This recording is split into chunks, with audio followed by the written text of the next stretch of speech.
porque tengo 2 micrófonos ahora. Por falta de micrófono no se deja de predicar. Ok. En el libro de Primera de Pedro, capítulo número 1, donde yo quiero continuar lo que hemos estado enseñando a través de estas semanas y llegar a la conclusión en esta mañana, Dios mediante, de este tema al cual yo he puesto por título Llamados para vivir en santidad.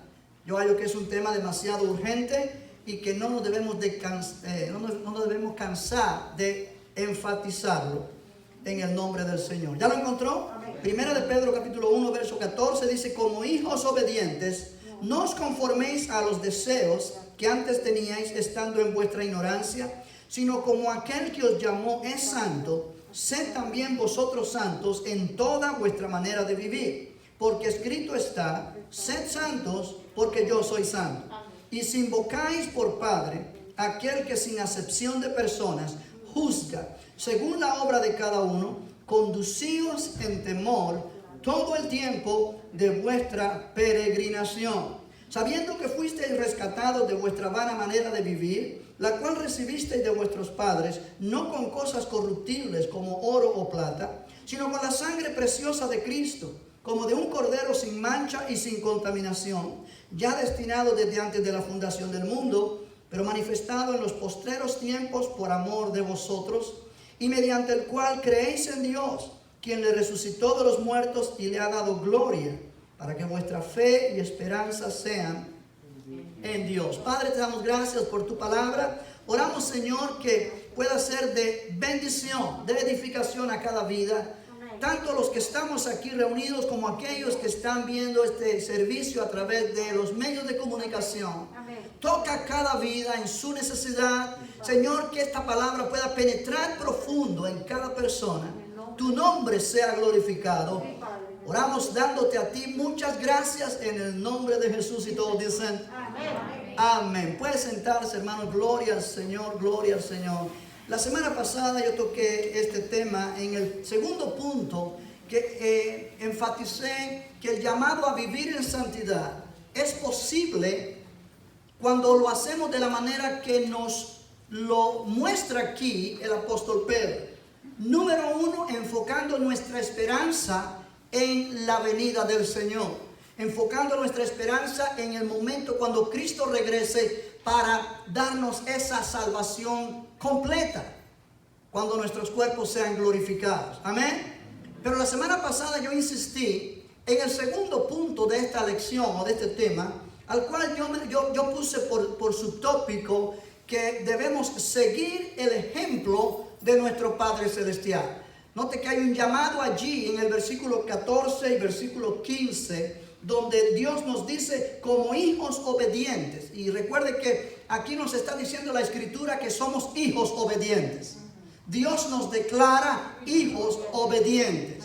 Así que no digamos yo no puedo obedecer esto. No, sí puedes si tú eres un creyente. Si tú has aceptado a Cristo como tu Salvador, tú eres llamado por Dios hijo obediente o hija obediente. O sea que tienes la capacidad que Dios te ha dado de obedecer lo que Él te pide hacer en su palabra. Como hijos obedientes, dice: no os conforméis a los deseos que antes teníais, estando en vuestra ignorancia, sino como aquel que os llamó es santo, sed también vosotros santos en toda vuestra manera de vivir. O sea, Dios nos está diciendo que tu estándar de vida ya no sea de acuerdo a los deseos de tu carne, a los deseos de tu cuerpo, sino que el estándar de vida en ti sea de acuerdo a lo que Dios nos ordena. Amén. A lo que Dios nos ordena. En la manera que vamos obedeciendo su palabra, nosotros vamos a ir pareciéndonos a Dios. Vamos a ir mostrando esa santidad que Dios quiere que nosotros mostremos. Recuerda que la palabra santidad o santo no significa perfección. Nosotros estamos acostumbrados a oír la palabra santo de acuerdo a la Iglesia Católica Romana, donde se mencionan los santos de acuerdo a la canonización. Cuando una persona es canonizada por el Papa, entonces es llamada santo. San Pablo, San Pedro, San Juan. Y ese es el significado que muchas personas tienen en su mente de la palabra santo. Y obviamente no pueden decir, wow, yo soy santo también. Yo soy santo. Pero en realidad la palabra de Dios nos enseña que cada creyente en Cristo Jesús es llamado santo por Dios. Hemos sido llamados para vivir en santidad, para ser santos, para ser personas separadas. ¿Qué es lo que realmente el término santo significa? El término santo no significa que somos perfectos. El término santo no significa que ya no nos equivocamos, que ya no cometemos errores. El término santo significa separados. Separados del mundo y separados o consagrados para servir a Dios. Este es el término santo, lo que significa de acuerdo a la Biblia. Y es interesante que Dios dice acá, sino como aquel que os llamó es santo, o sea, Dios es el que nos ha llamado. Él es santo, sed también vosotros santos en toda vuestra manera de vivir, porque escrito está, note esa fuerza de la palabra en el versículo 16, porque escrito está, sed santos, porque yo soy santo. Ahora, Dios está hablando a través del apóstol Pedro. Pero cuando Él está hablando o escribiendo estas cosas, Él dice porque escrito está. O sea, Él está tomando lo que Él está diciendo, lo que Él está enseñando, basado en lo que está escrito, basado en la escritura, basado en lo que la palabra de Dios enseña. Es la palabra de Dios la que dice, sed santos porque yo soy santo. O sea, Dios habló esta palabra por primera vez al pueblo de Israel. Cuando Él sacó al pueblo de Egipto para que fuera su pueblo, Él llamó a ese pueblo para ser separado del sistema del mundo y poder crear una nación que, aunque iba a estar en medio de naciones paganas, naciones con conductas que no son correctas, Él quiso que esta nación, pueblo de Israel, fuese un pueblo diferente a los demás pueblos, que le adoraran solamente a Él y que vivieran de acuerdo a sus estándares para que realmente ellos pudieran ser la nación que Él quería que fuesen, y a través de esta nación Cristo pudiera venir a la tierra y la salvación llegar al mundo entero. Ese fue el propósito de Dios. Yo quiero que tú mires conmigo para que entendamos este punto. En el libro de Levítico, por favor, en el capítulo 11 de Levítico, donde Dios dice las mismas palabras que Pedro está diciendo, sed santos porque yo soy santo. O sea, lo que te quiero decir es que esto no se le ocurrió a Pedro en un momento de su vida y él escribió eso allí. No, él escribió eso allí y él dijo, porque escrito está. O sea, hay una autoridad espiritual en esa palabra. Cuando Jesús respondió a Satanás, escrito está, ese escrito está fue hablado con autoridad, que Satanás no tuvo opción. Tuvo que obedecer lo que Jesús dijo, porque Jesús echó fuera al diablo de su presencia con esa frase, escrito está. No solo de pan vivirá el hombre, sino de toda palabra de Dios. Escrito está, al Señor tu Dios adorarás y a Él solo servirás. Escrito está, no tentarás al Señor tu Dios. Esa frase, escrito está, tiene poder, porque está basándose en la autoridad de la palabra escrita de Dios. Y cuando Pedro dice aquí, porque escrito está, sed santos porque yo soy santo, él está usando lo que ya está escrito. Quiere decir que lo que Dios planeó para el pueblo de Israel en el pasado, Dios lo ha planeado para su iglesia en el presente. Israel fue el pueblo de Dios y es el pueblo escogido de Dios. La iglesia es también el pueblo de Dios, constituida por judíos y gentiles. Toda persona que acepta a Cristo como Salvador viene a formar parte de la iglesia, que es el pueblo de Dios en este tiempo presente, en este tiempo de la gracia. Para ambos pueblos, el estándar es ser santo porque yo soy santo. Amén. En Levítico capítulo 11, en el versículo 44 dice, porque yo soy Jehová vuestro Dios, vosotros por tanto os santificaréis y seréis santos, porque yo soy santo. Así que no contaminéis vuestras personas con ningún animal que se arrastre sobre la tierra, porque yo soy Jehová, que os hago subir de la tierra de Egipto para ser vuestro Dios. Seréis pues santos, porque yo soy santo. Ahora, si tú miras en Levítico 19, versículo 2, y estos son solamente algunas de las escrituras, pero hay más. Dice, habla a toda la congregación de los hijos de Israel y diles, santos seréis, porque santo soy yo, Jehová, vuestro Dios. En otras palabras, Dios crea a esta nación, la nación de Israel, y Dios le dice, ok, ustedes serán un pueblo diferente a los demás pueblos de la tierra. Los demás pueblos de la tierra son idólatras, son paganos, adoran a muchos dioses y adoran a dioses de maneras totalmente aborrecibles a los ojos de Dios. Viven vidas sin control, hacen lo que sus cuerpos les piden hacer. Y realmente es allí donde nosotros podemos entender cómo Dios quiere formar un pueblo diferente. En el paganismo la vida era totalmente liberal, sin ningún tipo de control, tanto en lo social, en lo sexual, era algo que no había control. Y realmente Dios dice, ok, ustedes serán un pueblo diferente, me adorarán solamente a mí y demostrarán esa adoración obedeciendo lo que yo les digo hacer. Y si tú sabes, Dios les dio a ellos lo que nosotros llamamos los 10 mandamientos en la ley de Moisés. Y en esos 10 mandamientos hay 10 órdenes donde Dios quiere que ellos le demuestren a Él que le aman, no adorando a dioses ajenos, no haciéndose imágenes de otros dioses, pero que también aman al prójimo. No cometerás adulterio, no robarás, no codiciarás, y todo lo que los 10 mandamientos enseñan. En estos 10 mandamientos Dios les está diciendo a ellos que ustedes vivirán guiándose por las reglas que yo le pongo. O sea, yo los llamo para que sean mi pueblo, pero tienen que ajustarse a mis reglas. Y está en su derecho, Dios. Amén. Aleluya. Bueno, lo mismo pasa con la iglesia hoy día.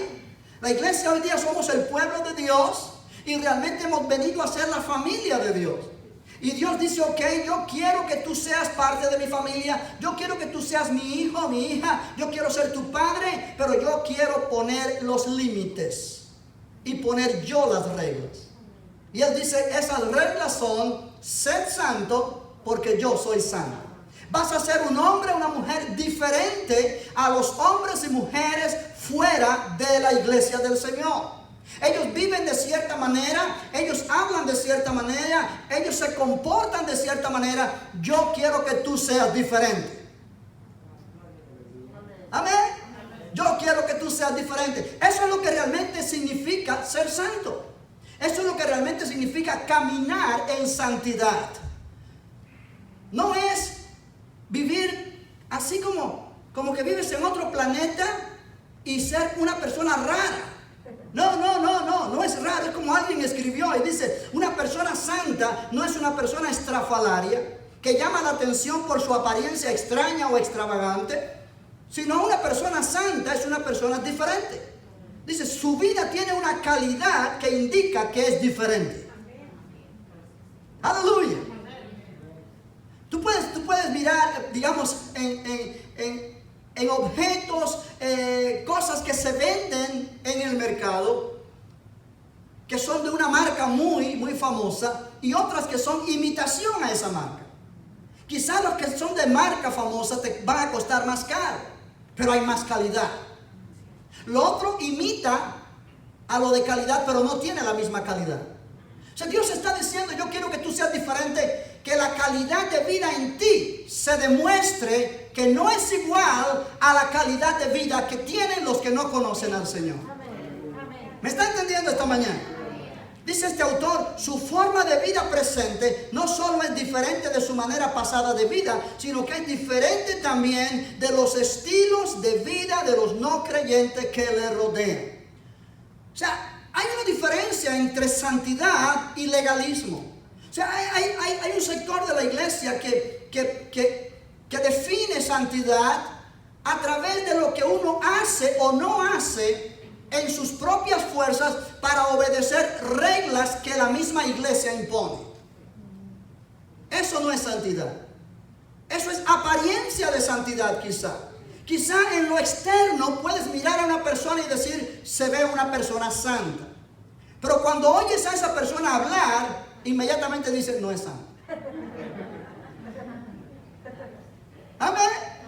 Porque es chismosa, ¿por qué? Porque es vulgar, porque es mentirosa, entonces se está exponiendo lo que hay dentro.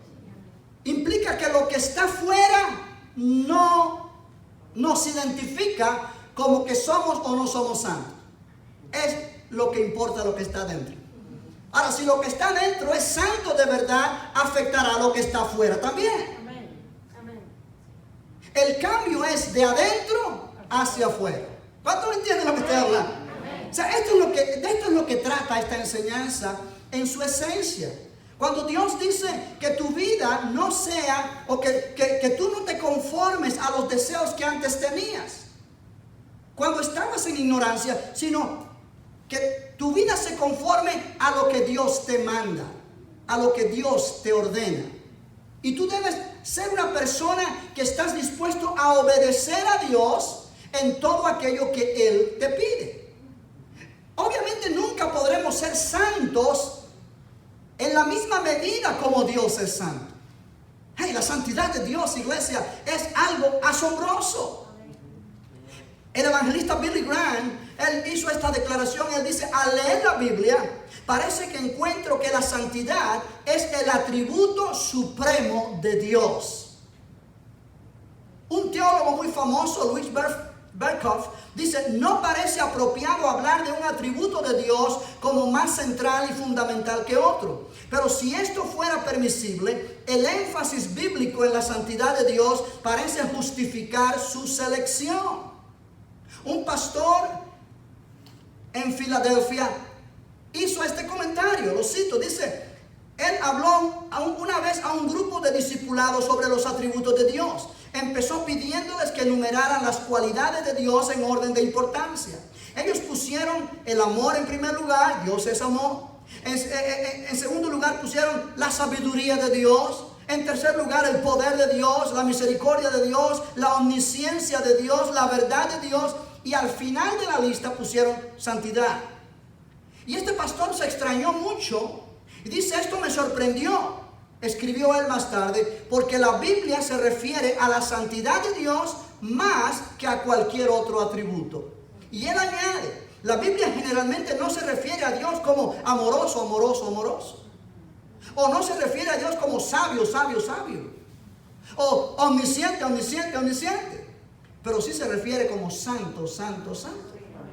O sea, la Biblia enfatiza más la santidad de Dios que cualquiera de los otros atributos de Dios. Y no es que sea más importante, sino que la palabra santidad expresa la esencia misma de Dios.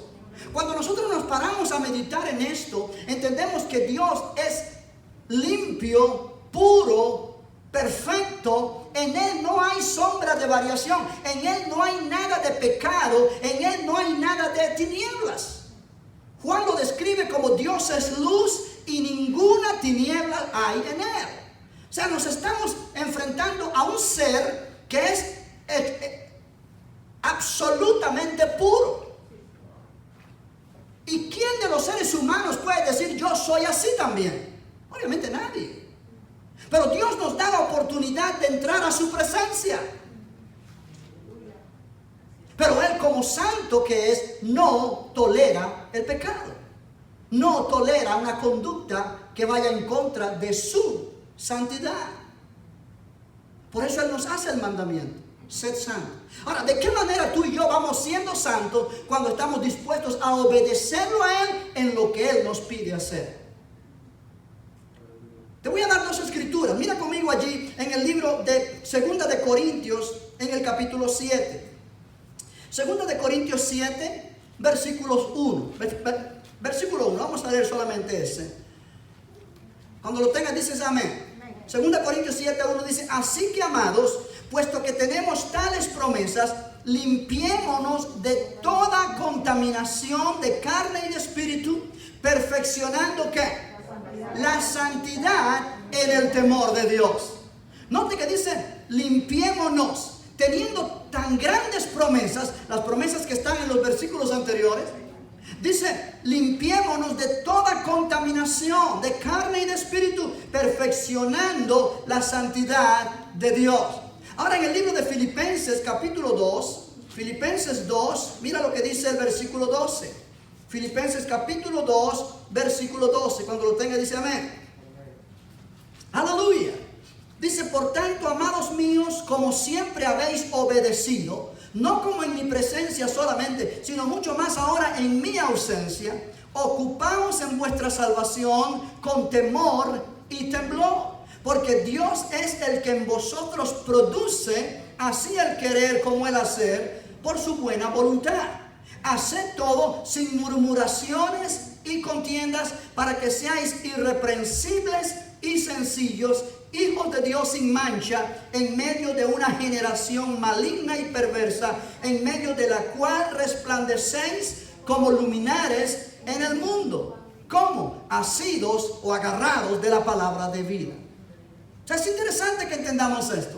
Tú y yo vamos siendo santos, vamos siendo separados en la medida que vamos obedeciendo la palabra de Dios. Cada vez que encontramos una palabra que nos está dando una orden o un consejo divino, decir, ok, Dios me está poniendo esto aquí, no solamente para que yo lo sepa, sino para que yo lo obedezca. Amén. Aunque tú tengas en tu mente conceptos que has aprendido porque la cultura te lo ha enseñado de esa manera, al estar en Cristo tenemos que poner la cultura a un lado. Ya la cultura no es la que debe regir nuestras acciones, sino es la palabra de Dios. Digamos, es la nueva cultura del reino de Dios. ¿Cómo Dios quiere que yo viva? ¿Me está entendiendo esta mañana?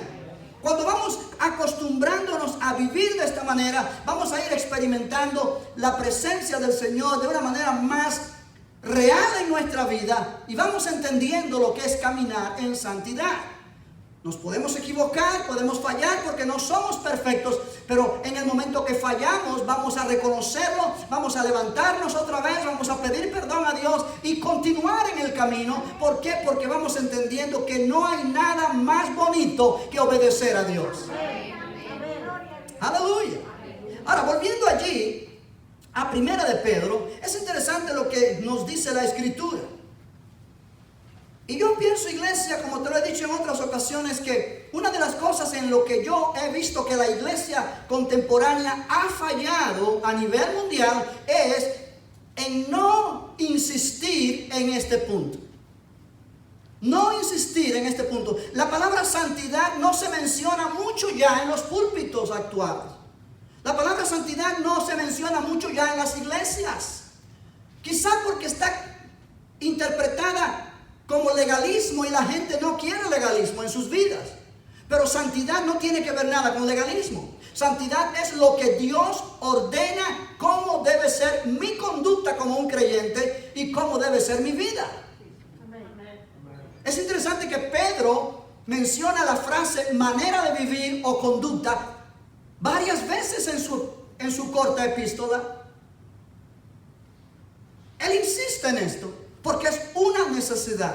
Nuestro cuerpo, nuestra mente siempre nos traerá pensamientos y deseos que no necesariamente se conforman a la palabra de Dios.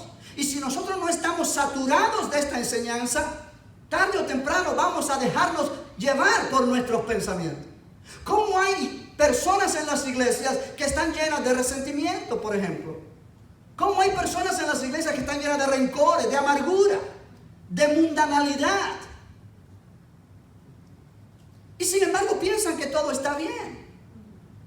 Y yo pienso que en este momento de la historia Dios está llamándonos la atención, porque Cristo viene pronto. Oh, aleluya, amén. ¿Cuántos entienden lo que hago? Ahora, primero de Pedro dice otra vez allí, noten lo que dice el versículo 15, sino como aquel que os llamó es santo. Note, Dios fue el que me llamó a esta vida. Yo no me llamé solo. Dios me llamó. Dios te llamó. Sed también vosotros santos en toda vuestra manera de vivir, porque escrito está, sed santos, porque yo soy santo. Ahora, nota bien, Dios es el estándar o modelo de nuestra conducta. Somos llamados por Él a ser santos, ¿correcto? Separados del mundo, consagrados para Dios. Ahora, nota lo que voy a decir. Esta santidad es corresponder a la santidad de aquel que nos ha llamado, que es Dios mismo. Ser santos significa que los creyentes debemos conformar nuestros pensamientos y nuestra conducta al carácter de Dios.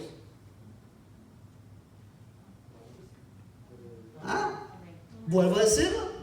Ser santo significa que los cristianos o los creyentes deben conformar su conducta y sus pensamientos al carácter de Dios. Oye esto bien, iglesia. La santidad esencialmente define la nueva naturaleza y conducta que el creyente ha recibido en contraste con el estilo de vida que vivíamos antes de nuestra salvación. Por eso no es tolerable que un creyente siga viviendo igual que como vivía antes de conocer a Cristo. Hemos cambiado de dueño. Hemos cambiado de régimen o de reino. Hay nueva manera de vivir. No es tolerable que una persona diga: yo acepté a Cristo como mi Salvador, pero sigo viviendo a mi manera. No es compatible. Algo ha cambiado dentro que se tiene que mostrar en lo exterior. Yo decía en el primer servicio que la confusión está en que muchas veces se predica un falso evangelio y se predica a un falso Cristo. Y mucha gente piensa que aceptaron a Cristo, pero aceptaron a un Cristo falso, no al Cristo de la Biblia.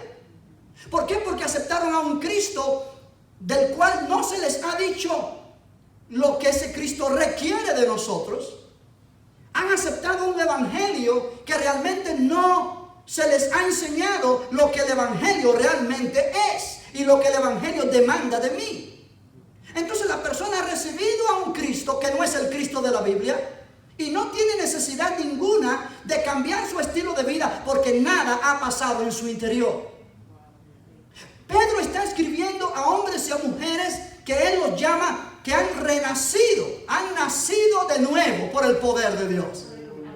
Allí en capítulo 1, versículo 3 dice: bendito el Dios y Padre de nuestro Señor Jesucristo, que según su grande misericordia nos hizo renacer, nos hizo nacer de nuevo, para una esperanza viva por la resurrección de Jesucristo de los muertos. La persona que ha creído en un Cristo falso no ha nacido de nuevo, porque ningún Cristo falso te puede dar nuevo nacimiento. Solo el Cristo verdadero de la Biblia puede darte a ti y a mí un nuevo nacimiento. Y cuando somos nacidos de nuevo, obviamente hay una nueva intención o un nuevo deseo de vivir para agradar a Dios, aquel que nos ha salvado, aquel que nos ha hecho nacer de nuevo, aquel que ha hecho una obra interna en nuestro corazón.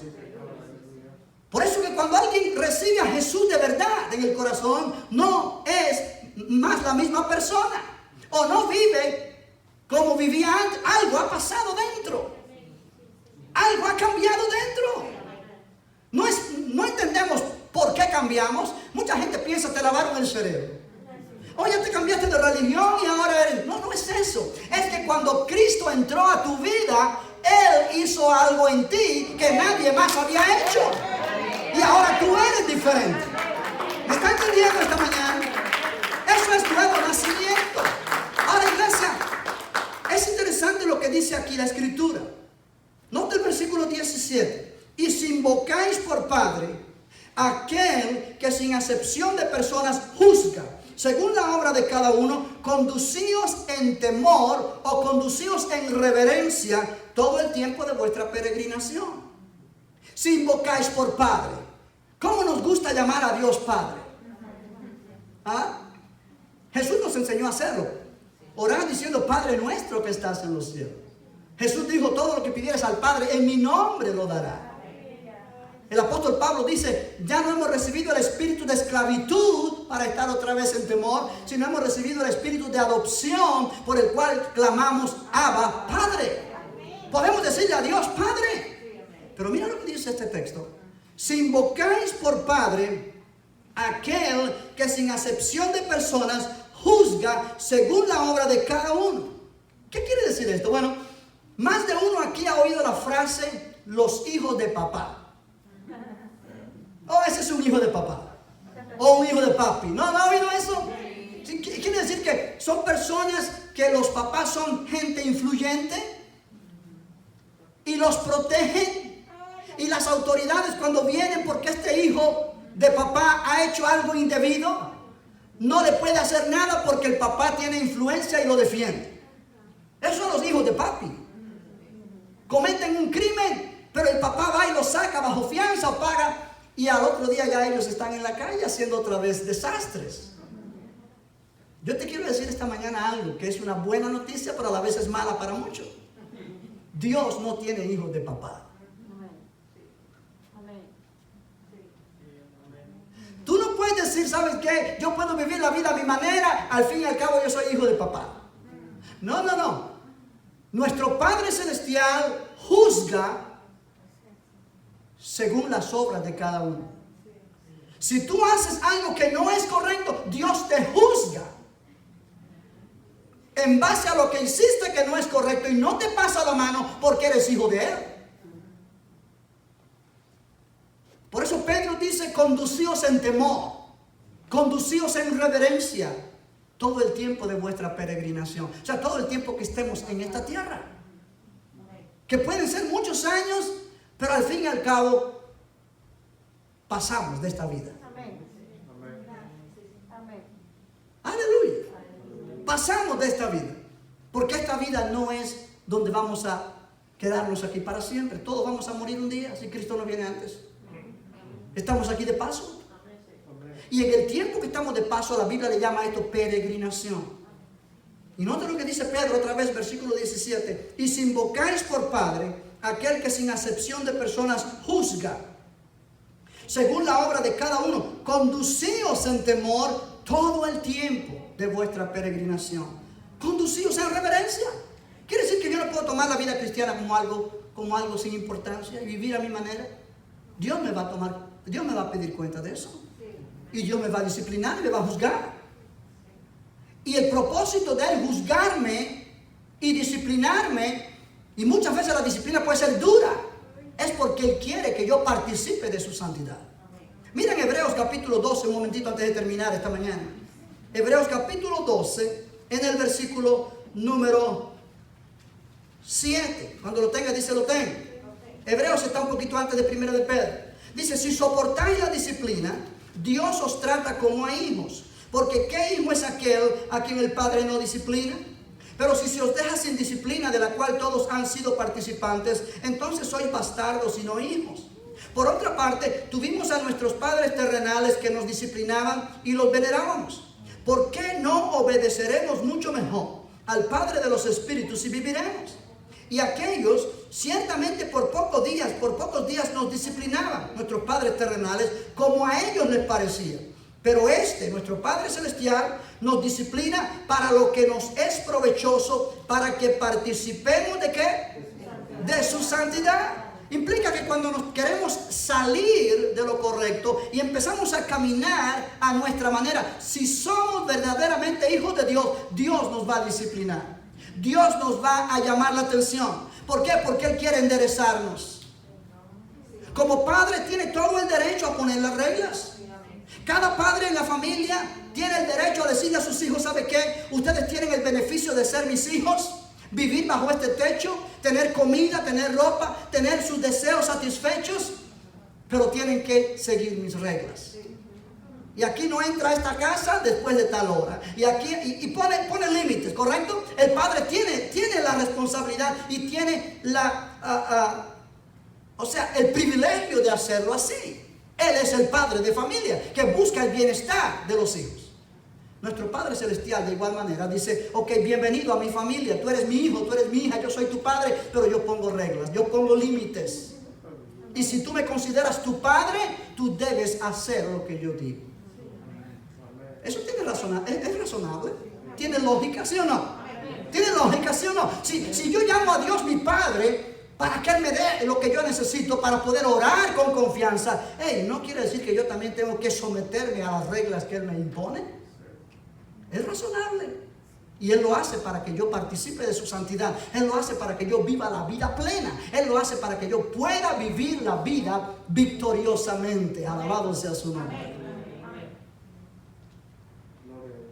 Y cuando leemos aquí el versículo 17 otra vez, para entrar en la conclusión, dice: y si invocáis por Padre aquel que sin acepción de personas juzga, según la obra de cada uno, conducíos en temor todo el tiempo de vuestra peregrinación, sabiendo que fuisteis rescatados o redimidos de vuestra vana manera de vivir, la cual recibisteis de vuestros padres, no con cosas corruptibles como oro o plata, sino con la sangre preciosa de Cristo, como de un cordero sin mancha y sin contaminación, ya destinado desde antes de la fundación del mundo, pero manifestado en los postreros tiempos por amor de vosotros, y mediante el cual creéis en Dios, quien le resucitó de los muertos y le ha dado gloria, para que vuestra fe y esperanza sean en Dios. Dios ha hecho lo posible para traernos a esta clase de vida a través de la redención que Cristo nos dio, a través de la sangre que Jesús derramó. Note que el hecho de que tú y yo estamos aquí hoy día y podemos decir yo soy un hijo de Dios, yo soy una hija de Dios, costó un gran precio. No oro, no plata, ningún dinero del mundo podía pagar tu salvación. Ningún dinero del mundo podía pagar nuestra libertad de la potestad de las tinieblas. Esto le costó la vida a nuestro Señor Jesucristo. Quiere decir que el lugar donde hemos venido a estar, la posición en la cual estamos hoy día, es de gran valor delante de los ojos de Dios. Le costó a Jesús su sangre, su vida. Lo cual quiere decir que es importante. A donde Dios nos ha traído es importante. Que tenemos que dejar ciertas cosas que no son correctas. Cuando lo comparamos con la importancia de nuestra salvación, es nada. Qué bueno poder decir gracias, Padre. Gracias, Padre. Amén. Hoy día del Padre, qué bueno decir, Señor, tú eres el Padre de los padres.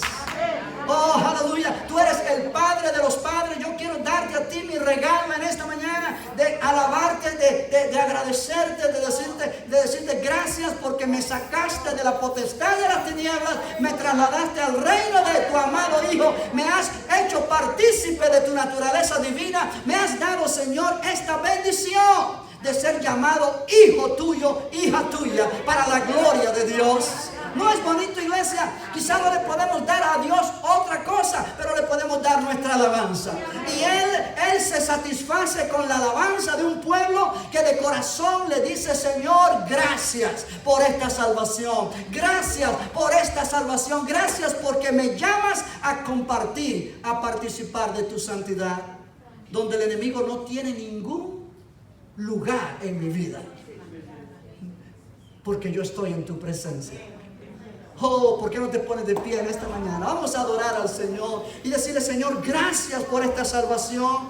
Dile a tu Dios: Padre mío, gracias por esta salvación tan grande. Padre, gracias por esta vida nueva. Padre, gracias por esta posesión donde nos has puesto. Padre, gracias porque nos liberaste de la potestad de las tinieblas.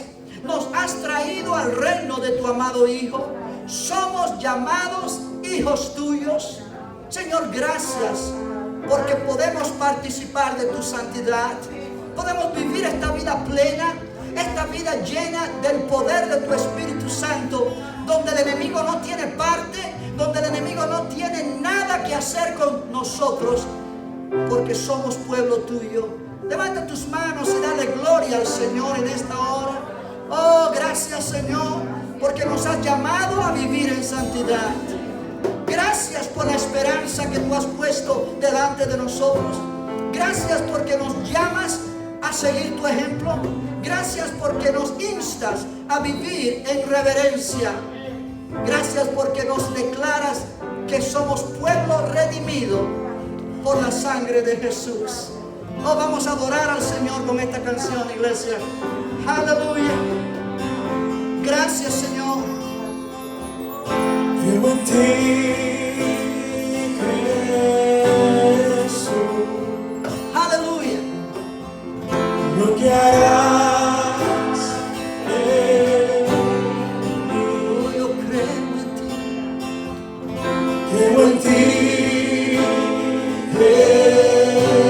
Jesús. Lo que harás en mí.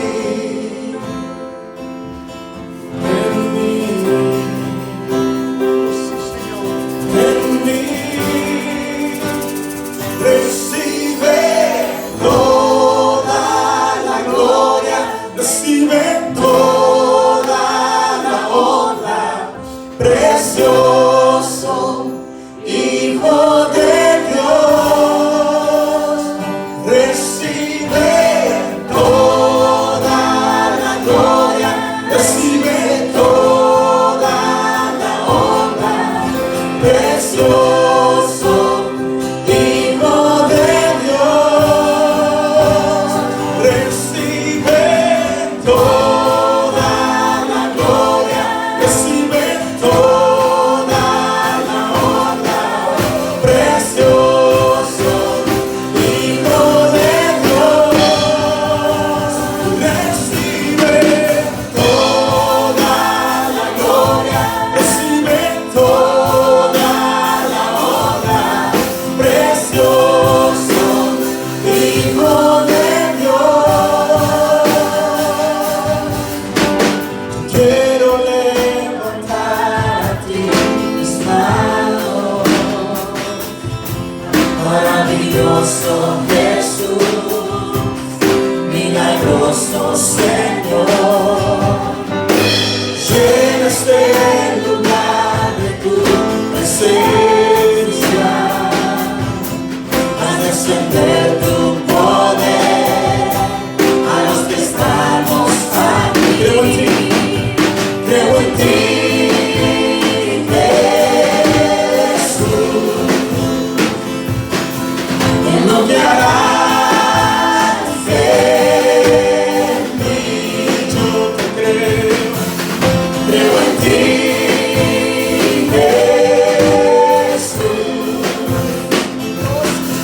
en lo que harás en mí. Lo fuerte, en mí, recibe toda la gloria, recibe toda la honra, precioso Hijo de Dios, recibe toda la gloria, recibe toda la honra, precioso Hijo de Dios, recibe toda la gloria, toda la honra, precioso Hijo de Dios, y recibe toda la gloria, recibe toda la honra, precioso Hijo de Dios.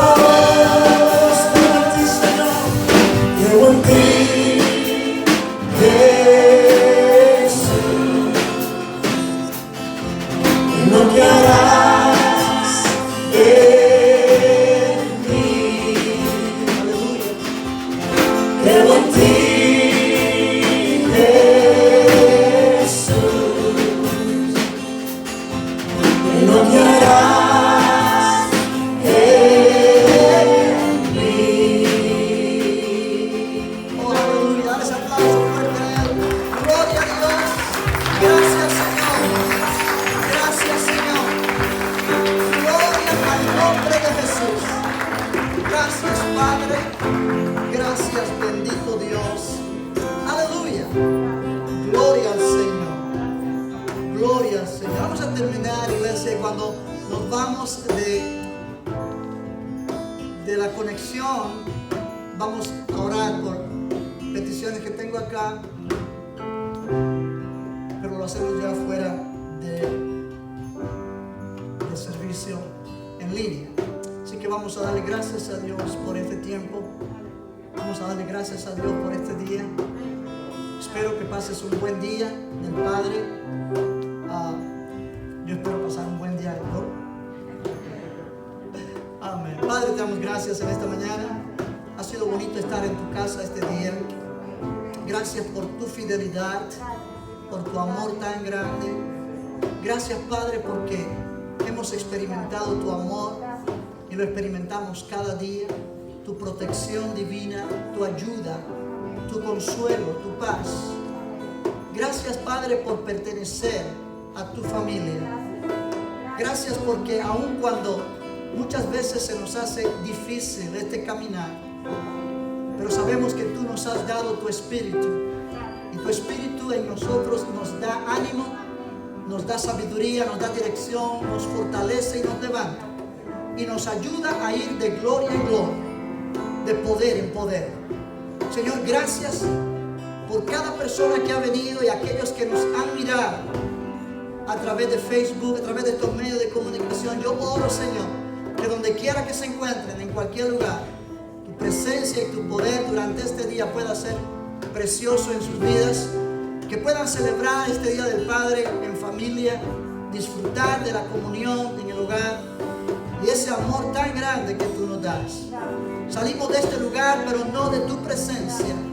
Padre, declaramos que tuyo es el reino, tuyo es el poder y tuya es toda la gloria, en el nombre de Jesús. Y todos dicen amén. Dale ese aplauso fuerte. Amén. Gloria a Dios.